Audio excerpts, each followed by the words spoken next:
Hi hello నమస్తే welcome to Suvarna media. నేను మీ anchor Shyam.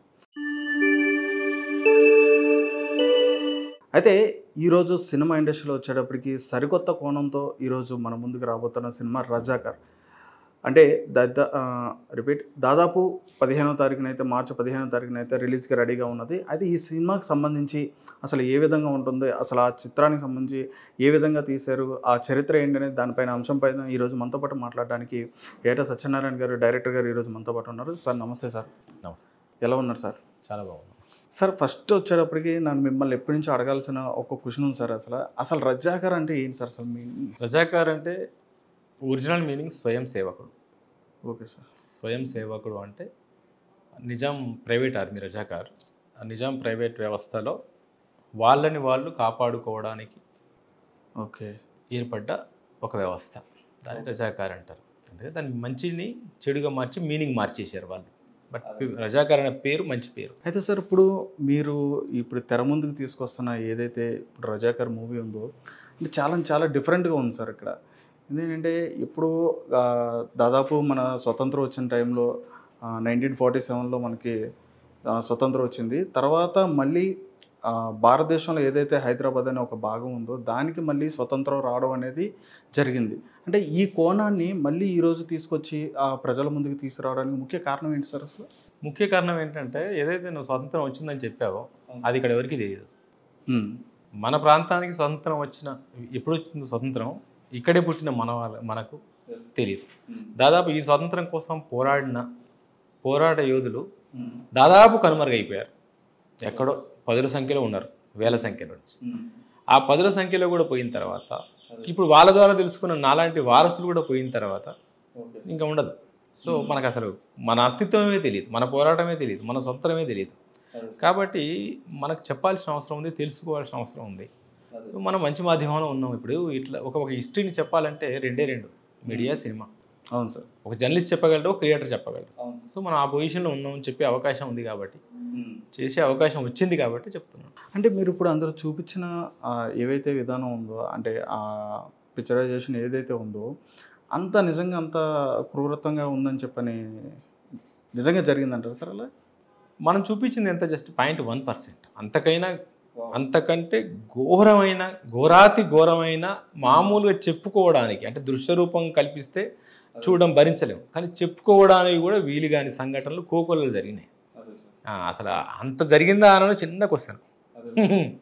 అంటే మీరు దాదాపు ఎన్నో ఏళ్ళ నుంచి ఇండస్ట్రీలో ఉన్నారు. అదేవిధంగా ద గ్రేట్ లెజెండరీ డైరెక్టర్ గారు కూడా మన రాఘవేంద్ర గారితో మీరు వర్క్ చేశారు, శిష్యులుగా ఉన్నారు సార్. ఇప్పుడు ఆయన రాఘవేంద్ర గారి పాయింట్ ఆఫ్ వ్యూలో చూసుకుంటే ఆయన ఎలా ఉంటారు, చాలా యూనిక్ స్టైల్లో ఉన్న పిక్చర్స్ అనేవి ఉంటాయి సార్. ఆయన ఒక డిఫరెంట్గా. అటువంటిది మీరు ఆయన దగ్గర చూసి, అంటే వర్క్ పరంగా చూసి నేర్చుకుని ఇంత డిఫరెంట్గా ఈ పాయింట్లో ఆలోచించి ఎలా రావడం రాఘవేంద్ర గారు ఎలా ఫీల్ అయ్యారు సార్? అంటే ఆయన ఫీలింగ్ ఎట్లా ఉంది సార్? మామూలుగా డైరెక్టర్ గారు ఆయన చేసిన సినిమాలు ఎక్కువ లవ్లీ మూవీస్ అయినా కూడా అవును సార్, అన్ని జానర్స్ టచ్ చేశారు ఆయన. అసలు అప్పట్లోనే త్రిశూలం లాంటి సబ్జెక్ట్ చేశారు. త్రిశూలం లాంటి సబ్జెక్ట్లో సోషల్ అవేర్నెస్ మీదనే ఉంటుంది. మేజర్ చంద్రకాంత్ లాంటి పేట్రియాటిక్ మూవీ చేశారు. సుభాష్ చంద్రబోస్ లాంటి పేట్రియాటిక్ మూవీ చేశారు. అన్నమయ్య లాంటి క్లాసిక్ చేశారు, డివోషనల్ మూవీ చేశారు. అట్లా అన్ని జానర్స్ టచ్ చేశారు డైరెక్టర్ గారు.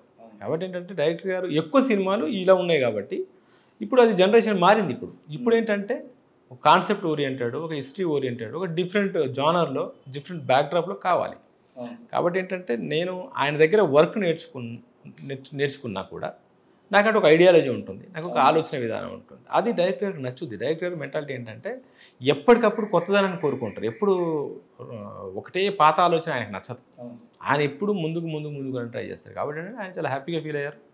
మంచిగా సబ్జెక్టు, ఇలాంటి హిస్టరీ ఎవరో ఒకటి చెప్పాలి, హిస్టరీ తెలుసుకోవాల్సిన అవసరం ఉంది అని ఆయన ఒకటే స్లోగన్ అంటాడు, హిస్టరీ తెలుసుకోండి, అందులో మంచిని మాత్రం తీసుకోండి, చెడును వదిలేయండి. అంటే ఇప్పుడు అంటే దాదాపు 60-70 సంవత్సరాలు అయిపోయిన తర్వాత ఇప్పుడు చాలామంది అంటే ఇటువంటి భావాలు ఏమీ లేకుండా కొంచెం ప్రశాంతంగా ఉన్న సమయంలో ఇటువంటి సినిమా రావడం వల్ల ప్రజల్లో ఏమైనా మళ్ళీ డిఫరెన్సెస్ వచ్చి అట్లా ఏమైనా ఇష్యూ అయ్యే అవకాశం ఉంటుందని చెప్పిన భావించారు. హిస్టరీ చెప్తే మళ్ళీ డిఫరెన్సెస్ ఎందుకు వస్తాయి? చరిత్ర మాత్రమే చెప్తున్నాడు. స్వతంత్ర పోరాటం ఉంది, మనం లండన్ వెళ్ళొద్దా, ఇంకా ఇంగ్లాండ్ వెళ్ళొద్దా, బ్రిటిష్ వాళ్ళు మన దగ్గరకు వచ్చి వెళ్ళిపోయారు. మరి ఇప్పుడు వాళ్ళు ఇటు రావట్లేరా, మనం అటు వెళ్ళట్లేమా? అవును సార్.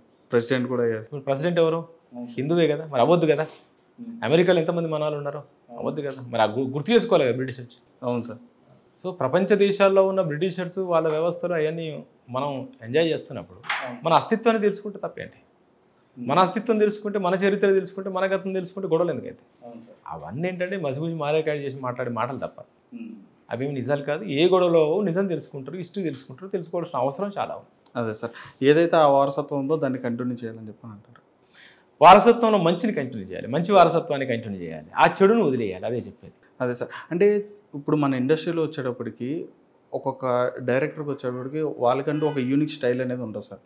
ఒక డైరెక్టర్ ఉన్నారంటే పలానా డైరెక్టర్ ఉన్నారంటే ఈ టైప్ ఆఫ్ సినిమా జోనర్లో వస్తాయి అని చెప్పిన ఒక ముద్ర అనేది ఖచ్చితంగా ఉంటుంది సార్. మరి ఇప్పుడు ఈ సినిమాతో మీరు రేపొద్దున రాబోతున్న సినిమాకు కూడా ఒకవేళ మార్క్ పడే అవకాశం ఉంటుందని చెప్పని అనుకోవచ్చా, లేదా ఇంకా డిఫరెంట్గా చేసే అవకాశం ఉంటుంది సార్? లేదు అంటే అఫ్కోర్స్ మనకి ఇప్పటివరకు ఏం జరిగిందంటే ఒక జానర్లో చేసామంటే నెక్స్ట్ అలాంటి అవకాశాలు వస్తాయి. అవును సార్. మనం కొంచెం మార్చుకుంటూ వెళ్ళిపోతే అయిపోతుంది. మనం మళ్ళీ అదే చేయకుండా చేస్తే ఏంటంటే ఇంకోటి ఏంటంటే డైరెక్టర్ అంటే అన్నీ చేయగలగాలి. డైరెక్టర్ అంటేనే అన్నీ చేయగలగాలి. ఒకటే చేస్తూ కూర్చోవడం కరెక్ట్ కాదు. సో కాబట్టి ఏంటంటే మనకు వచ్చే అవకాశాన్ని బట్టి స్టెప్ తీసుకోవడం నెక్స్ట్. అదే సార్. నాకు మాత్రం ఇంకో డిఫరెంట్ జానర్తో వెళ్ళాలని ఉంది, సేమ్ ఇలానే కాకుండా. సార్ ఇప్పుడు ఈ సినిమాకి వచ్చేటప్పటికి ఇందులో కాస్టింగ్ వచ్చేటప్పుడు తీసుకున్నాం సార్. ఇప్పుడు పెట్టిన ఆ కాస్టింగ్ కానీ ఎవరైతే ఉన్న ఆర్టిస్టులు కానీ ఆ పిక్చరైజేషన్లో వచ్చిన క్యారెక్టర్స్ ఏవైతే ఉన్నాయో వాళ్ళందరూ కూడా ఆ హిస్టారికల్ స్టోరీ చెప్పినట్టు వాళ్ళ ఫీలింగ్ ఎట్లా అనిపించింది సార్? అంటే వాళ్ళు ఎలా ఎక్స్ప్రెస్ చేశారు సార్? వాళ్ళు గొప్పగా ఫీల్ అయ్యారు. అంటే హైదరాబాద్కి కూడా ఇంత చరిత్ర ఉందనేది ఎవరికి తెలియదు. ప్రపంచ దేశాలు ఇప్పుడు రెండో ప్రపంచ యుద్ధం, ఆ ప్రపంచ యుద్ధం, ఈ ప్రపంచ యుద్ధం, ఆ దేశానికి ఈ దేశం జరిగింది, ఇలాంటివి తెలుసు తప్ప మనకే జరిగిందా, హైదరాబాద్కి భారతదేశానికే జరిగిందా, ఇంత పెద్ద హిస్టరీ ఉందా అనేది అందరికీ ఆసక్తిగా ఉంటుంది. అదే సార్. ప్రతి వాళ్ళు కూడా చాలా గొప్పగా ఫీల్ అయ్యారు. అందుకనే ఇప్పుడు అనసూయ గారు కానీ వీళ్ళందరూ కానీ అంత ఇన్వాల్వ్ అయిపోయారు క్యారెక్టర్స్లో. వాళ్ళకి బాగా నచ్చింది. ఇంద్రజ గారు కానీ, ప్రేమ గారు కానీ, వేదిక కానీ అట్లా. అవును సార్. అంటే ఇప్పుడు ఈ సినిమాలో మీరు చూపించిన సినిమాలో సంపద కానీ అటువంటి ఏదైనా నష్టం కానీ అట్లాంటివి జరిగిందని చెప్పని అనుకోవచ్చా సార్? ఇప్పుడు హైదరాబాద్ సంపద అంటే గ్రామాలు తగలబడ్డాయి, గ్రామాలని పల్లెటూరులను తగలబెట్టేశారు. ఇప్పుడు గోర్టా ఉంటుంది, గోర్టా ఊరంతా తగలబడిపోయింది. అప్పంపల్లి ఊరంతా నాశనం అయిపోయింది, మస్తాలపల్లి ఊరంతా నాశనం అయిపోయింది. అట్లా చాలా ఊర్లు నాశనం అయిపోయినాయి, చాలా పంట పొలాలు నాశనం అయిపోయినాయి. రజాకారులు అరాచకం చేయడమే. తర్వాత ఏంటంటే ఎప్పుడైతే భారత గవర్నమెంట్ హైదరాబాద్ సంస్థానం మీద వారు ప్రకటించిందో అప్పుడు వీళ్ళు జాగ్రత్త పడడం కోసం నిజాం నుంచి చాలా సంపదను ఇంగ్లాండ్ తరలించాడు. ఓకే.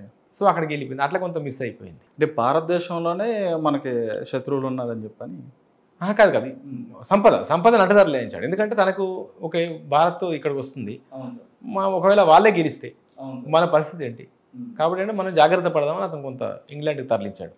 అట్లా మిస్ అయిపోయింది. అంటే అప్పుడు జరిగిన హిస్టారికల్ ప్రకారంలో మనం అప్పుడు చదువుకున్న స్టోరీ చూసుకుంటే దాదాపు 200 సంవత్సరాల వరకు కూడా మన బ్రిటిష్ వాళ్ళు పరిపాలించారు, మనం ఉన్న సంపద అంతను కూడా దోచుకున్నారు అని చెప్పని మనకి హిస్టరీ పరంగా మనం చూసుకున్నాం సార్. ఏదైతే స్వతంత్రం వచ్చిన తర్వాత మళ్ళీ 1948 సెప్టెంబర్ 17th మళ్ళీ సపరేట్గా భారతదేశంలో మళ్ళీ హైదరాబాద్కి మళ్ళీ స్వతంత్రం వచ్చి మళ్ళీ దాన్ని కూడా ఈరోజు జరుపుకోవడం కూడా జరుగుతుంది సార్. అంటే ఇంత ఇది జరగడానికి ముఖ్యంగా ఎవరి వల్ల లోపం అని చెప్పని అనుకోవచ్చు సార్? ఇక్కడ హైదరాబాద్లో నిజాం వ్యవస్థ స్ట్రాంగ్ ఉండడం వల్లే కదా. ఇక్కడ రాజరికం స్ట్రాంగ్గా ఉంది. అతను 224 సంవత్సరాల పరిపాలన కాబట్టి వాళ్ళ వంశం మొత్తం 7 తరాలు కాబట్టి వాళ్ళు స్ట్రాంగ్ అయ్యారు. భారతదేశానికి ఏంటి, అప్పుడే కొత్తగా బ్రిటిష్ వాళ్ళు వదిలేసి వెళ్ళిపోయారు, అప్పుడే కొత్తగా స్వతంత్రం వచ్చింది. ఇక్కడ స్ట్రాంగ్గా ఉన్నాడు, ఇక్కడ అన్ని వ్యవస్థలు ఉండి స్ట్రాంగ్గా ఉన్నాడు. కాబట్టి ఏంటంటే ఆ తారతమ్యాలు, ఆ ప్రాబ్లమ్స్, ఆ గొడవలు వచ్చినాయి. ఇంకోటి వీళ్ళకి ప్రైవేట్ ఆర్మీ ఉంది, ఆ ఆర్మీ పేరుతో, ప్రైవేట్ ఆర్మీ పేరుతో, రజాకార్ పేరుతో కాసిం రజ్వీ కానీ, వీళ్ళ గవర్నమెంట్ పేరుతో లాయక్ అలీ కానీ చాలా స్ట్రాంగ్గా ఉన్నారు. వాళ్ళతో ఎంత అనుకోవడం వల్ల ఇదంతా జరిగింది. అదే సార్. అంటే ఇప్పుడు చాలామంది అంటే విమర్శించే వాళ్ళు చాలామంది ఏమంటున్నారంటే ఇప్పుడు ఎందుకు ఇవన్నీ మళ్ళీ కలవలాలు రేపడం జరుగుతుంది, ఎందుకు వాళ్ళని మళ్ళీ విమర్శించడం అని చెప్పన్నట్టుగా అంటున్నారు. మీరు మూవీలో చూపించినట్లే ఏ విధంగా అయితే ఉందో ఇక్కడ హిందువుకు సంబంధించిన హిందూ ధర్మం ఎక్కువ ఉంది, వాళ్ళు ఏంటంటే హిందుత్వాన్ని కోరుకుంటున్నారు అని చెప్పన్న పాయింట్ కూడా మీరు చూపించారు.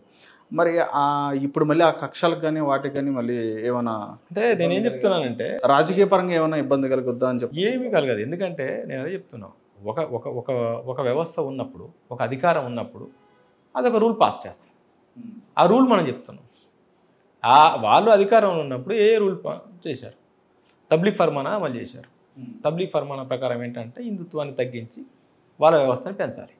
వాళ్ళ వ్యవస్థను ఎందుకు పెంచాలి అంటే ఈ రాజ్యం వాళ్ళ రాజ్యంగానే ఉండాలి, ఇక్కడ ఉన్న జనం అంతా వాళ్ళే కావాలని కోరుకోవాలంటే ఫస్ట్ వాళ్ళకి కన్వర్ట్ అవ్వాలి. దానికోసం అదొక రూల్ పెట్టారు. అది గవర్నమెంట్ రూల్. అది రైతు బంధులాగా ఇంకో బంధులాగా సిస్టమ్ పెట్టారు.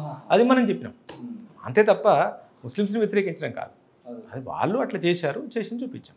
Okay sir. అంటే ఇక్కడ ముఖ్యంగా వాళ్ళ నిజాం పరిపాలనలో ఏదైతే ఉందో హైదరాబాద్ మాత్రం ఉందా సార్, లేదా తెలంగాణ? హైదరాబాదు, మహారాష్ట్ర, కర్ణాటక.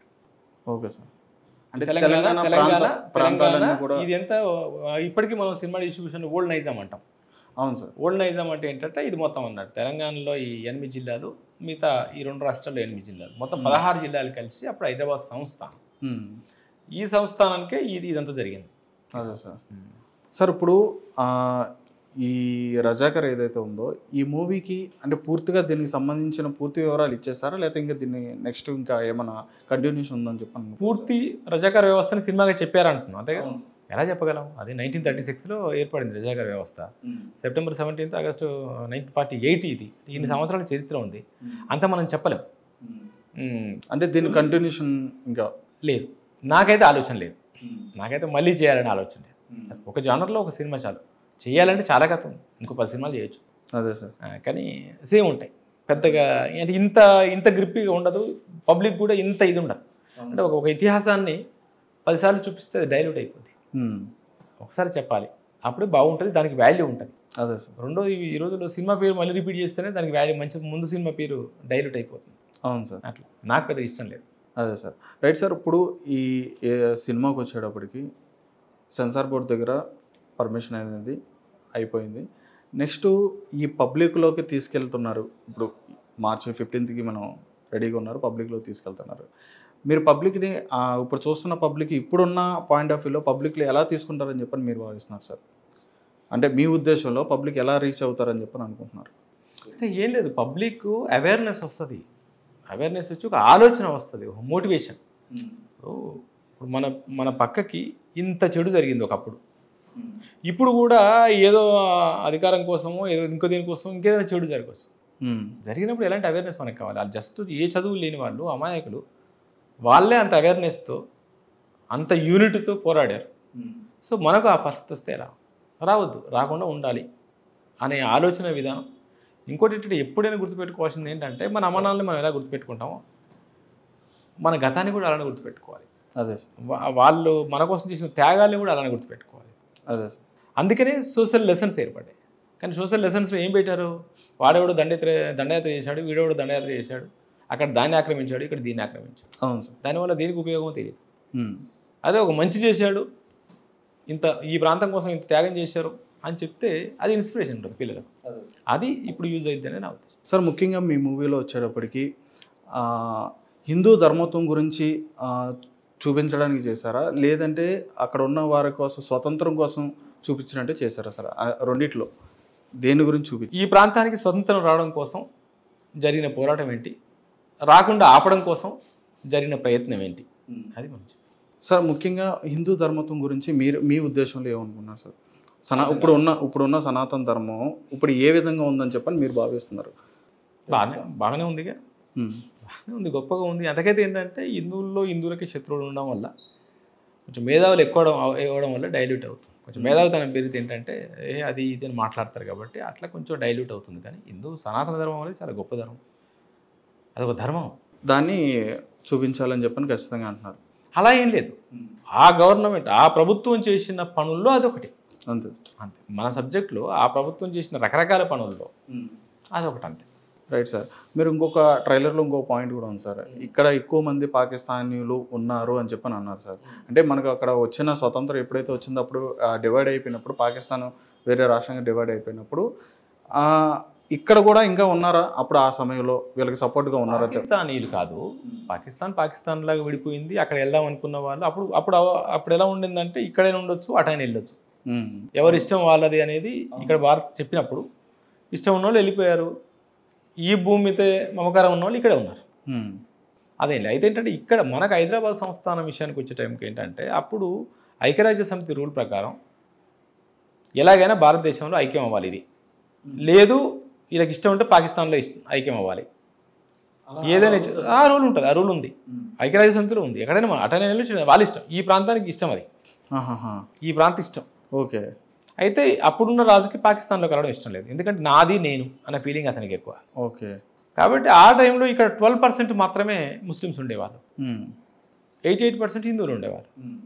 సో అప్పుడు భారత్ ఏమడుగుతుందంటే ఇక్కడ ఉన్న ప్రజలందరూ ఏది కోరుకుంటారో అక్కడికి వెళ్ళాల్సిందే. అంటే ఇప్పుడు 88% హిందువులు ఉన్నప్పుడు ఏం కోరుకుంటారు? హై మెజారిటీ ఉన్న వాళ్ళకి భారతదేశమే కోరుకుంటారు. ఆ టైంలో ఏం చేశారంటే ఈ కన్వర్షన్స్ ప్లాన్ చేశారు. కన్వర్షన్స్తో సరిపోకుండా ఇతర దేశాల నుంచి, ఇప్పుడు అడిగినట్టు పాకిస్తాన్ నుంచి వచ్చారంటే పాకిస్తాన్ కాకుండా అరబ్ కంట్రీస్ నుంచి ఓకే సార్ ముస్లిమ్స్ని ఇక్కడ వలసలు తీసుకొచ్చారు. అదే సార్. అలా వలస వచ్చిన వాళ్ళే ఒరిజినల్ ముస్లిమ్స్ తప్ప ఇక్కడ ఇప్పుడు మనం ముస్లిమ్స్గా ఫీల్ అవుతున్న దాదాపు 60% ముస్లిమ్స్ హిందువులే. బలవంతంగా వాళ్ళ పూర్వీకులు కన్వర్ట్ చేయబడ్డ వాళ్ళే. అదే సార్. అందుకనే చూడు కలరు ఆ అరబ్ కంట్రీస్ కలర్ ఉన్న ముస్లిమ్స్ లాగా మనోళ్ళు ఉండరు. అవును సార్, డిఫరెంట్, వాళ్ళ వేషధారణ అంతా కూడా డిఫరెంట్గా ఉంటుంది. వాళ్ళు కొంచెం ఆ స్కిన్ టోన్ అయిన కూడా వేరుంటాయి. ఇక్కడ కన్వర్ట్ అయిన వాళ్ళు జస్ట్ ఒక తరమే కదా మధ్యలో మారింది. అవును సార్, ఒక తరమే కాబట్టి కొంచెం నాకు హిందువులో దగ్గరగా ఉంటారు. కొందరు ముస్లిమ్స్ అని కూడా గుర్తుపట్టలేకుండా ఉంటారు, హిందువులాగానే ఉంటారు. అవును సార్. అట్లా సార్ రైట్ సార్. ఇక్కడ ముఖ్యంగా మీరు చెప్పిన ఈ ఏవైతే ఉన్నాయో రేపొద్దున్న ఏదైతే జనరేషన్ వస్తుందో వాళ్ళకి ఇదంతా కూడా దీని గురించి తెలియాలి అని చెప్పని అంటున్నారు. అంటే దీని గురించి ఇప్పుడు మీరేం మీ పాయింట్ ఆఫ్ వ్యూలో మంచి గురించి అక్కడ ఏం జరిగిందో ఏదైతే చెడు జరిగిందో దాని గురించి అందరికీ తెలియాలి చరిత్ర అనేది అని చెప్పని అంటున్నారు. మరి ఇటువంటివి ఎందుకని ఇప్పటి వరకు కూడా ఇప్పుడు స్కూల్ ఎడ్యుకేషన్లో సంబంధించి కానీ అటువంటి వాటిలో ఎందుకని రాలేకపోతుంది? ఎందుకు రాలే అంటే ఒక అన్యాయం జరిగింది. ఆ అన్యాయాన్ని చెప్పాలి అంటే చెప్పేవాడు వాళ్ళకి సంబంధించిన అయ్యి ఉండకూడదు. లాజిక్ అర్థమైందా? సో అప్పటి నుంచి ప్రింట్ అవుతున్న బుక్స్ ఎక్కడైతే ఉన్నాయో ఆ గవర్నమెంట్లో అక్కడ ఉన్న అధికారులు ఆ వ్యవస్థను సపోర్ట్ చేసేవాళ్ళు కాబట్టి అలాంటి ప్రింటింగ్ రాకుండా చేశారు. ఎంతసేపు అక్బర్ వచ్చాడు, బాబర్ వచ్చాడు, ఇంకెవడో వచ్చారని రాశారు తప్ప దీన్ని లేకుండా చేశారు. వాళ్ళు ఏం చేశారనేది చెప్పలేదు. ఇప్పుడు అవేర్నెస్ పెరిగింది, మన దగ్గర కూడా చరిత్ర ఉంది కాబట్టి ఇప్పుడు మారుతూ ఉన్నాయి. నిజంగా చెప్పాలంటే ఇప్పుడు మొన్న తెలంగాణ గవర్నమెంట్ నా సినిమా వచ్చినప్పుడు ఎవరో కేటీఆర్ గారు ట్వీట్ చేశారు. కానీ నిజానికి తెలుగు ఉపవాచకం 6th క్లాస్ తెలుగు ఉపవాచకంలో 10th క్లాస్ తెలుగులో దీనికి సంబంధించిన లెసన్స్ ఉన్నాయి. నిజాం నిరంకుశ పాలన అని, దీని మీద ఎలా పోరాటం జరిగింది, షైబుల్లా ఖాన్ అనేది అతనిది, దాశరథి గారిది లెసన్స్ ఉన్నాయి. ఇప్పుడు కొంచెం అంటే చుట్టూ అడిగే వాళ్ళు ఎక్కువయ్యారు కాబట్టి కొంచెం ముందుకు వస్తుంది. అదే సార్. సో పూర్తిగా చివరిగా ఏంటంటే మీరు ఆ వారసత్వం నుంచి మీరు ఇది కంటిన్యూ చేస్తున్నారు చెప్తున్నారు కాబట్టి పూర్తిగా అసలు మీకు ఏం కావాలని చెప్పని మీరు భావిస్తున్నారు సార్ ఇప్పుడున్న దీన్ని బట్టి? అదే మనకు తెలియకుండానే మన చుట్టూ మళ్ళీ రజాకారులు పుట్టే అవకాశం ఉంది, మనం మేల్కొని ఉందాం. నిజంగా ఉన్నారని చెప్పని అనుకోవచ్చా ఇప్పుడు? లేకపోతే అక్కడక్కడ చెదురుగుండు సంఘటనలు ఎందుకు జరుగుతున్నాయి? ఆ టేస్ట్ లేకపోతే అక్కడక్కడ చెదురుగుండు సంఘటనలు జరుగుతున్నాయి కదా చాలా చోట్ల. చెదురుగుండు బాగానే జరుగుతున్నాయి కదా అక్కడ, కాబట్టి ఉన్నాయి, లేకుండా పోలేదు, ఉంటారు, ఆ వారసులు ఉంటారు. అదే సార్. అంటే మీరు ఇందాక చెప్పారు సార్ కన్వర్షన్ గురించి చెప్పారు. ఇప్పుడు ఏదైతే ఉందో వాళ్ళ హై మెజారిటీ కోసం కన్వర్షన్ చేశారు ఆ టైంలో అని చెప్పని అన్నారు. ఆ కన్వర్షన్ ఏదైతే చేస్తున్నారో ఇప్పుడు కూడా ఇప్పుడు ఏదైతే ఇంకొక మతం ఏదైతే ఉందో అది కూడా ఎక్కువ కన్వర్షన్ చేయడం జరుగుతుంది సార్ ఇప్పుడు. మరి దానిపైన కూడా మీరు ఆలోచించే ఏం చెప్పదలుచుకున్నారా? ఎందుకు మనకు రాజకీయ నాయకులు అని చెప్పడానికి మనకు అవన్నీ అవసరం లేదు. మనకు ఒక మంచి చరిత్ర, మనం క్రియేటర్గా ఒక సినిమా డైరెక్టర్గా ఈ చరిత్ర బాగుంది, చేయాలనిపించింది, మన చరిత్ర కాబట్టి ఒక బాధ్యత ఉంటుంది, చేయాలనిపించింది. కాబట్టి ఏంటంటే ఓకే అలాంటి వ్యవస్థ మీద ఏదన్నా మన కేరళలో కేరళలో ఒక సినిమా వచ్చింది సేమ్ దాని మీదనే, ఫాజిల్ చేశాడు, ఫాజిల్ అనుకుంటా చేసింది. అట్లా వచ్చేస్తే సినిమాలు అందులో ఏదైనా పెద్ద మంచి హిస్టరీ ఉంది టేకప్ చేయొచ్చు అనుకుంటే చేస్తాను, నాకేం భయం లేదు. ఒక మంచి హిస్టరీ నాకు సినిమా చేయాలనిపించాలి దాన్ని. సినిమా చేయాలి, ఇది సినిమా మెటీరియల్ అనిపించాలి, నాకు ఏదైనా చేస్తాను. అదే సార్. అంటే జనరల్‌గా ఇప్పుడు మనం మాట్లాడుకున్న కన్వర్జేషన్‌లోనే చెప్తాను సార్.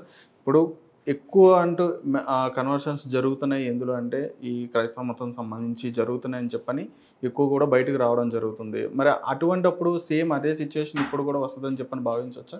అంటే ఏంటి నాకు అర్థం కాలేదు. ఇప్పుడు ఏదైతే ఆ టైంలో రజాకార్ల సమయం ఆ టైంలో జరిగిందో, వాళ్ళు ఆధిపత్యాన్ని పెంచుకోవడానికి ఎట్లా అయితే వారు కన్వర్షన్ చేసుకున్నారో, అదే విధంగా ఇప్పుడు కొంత ఎక్కువ శాతం క్రైస్తవులోకి కన్వర్ట్ అవుతున్నారని చెప్పనే అంశం కూడా బయట ఎక్కువ నడుస్తుంది సార్.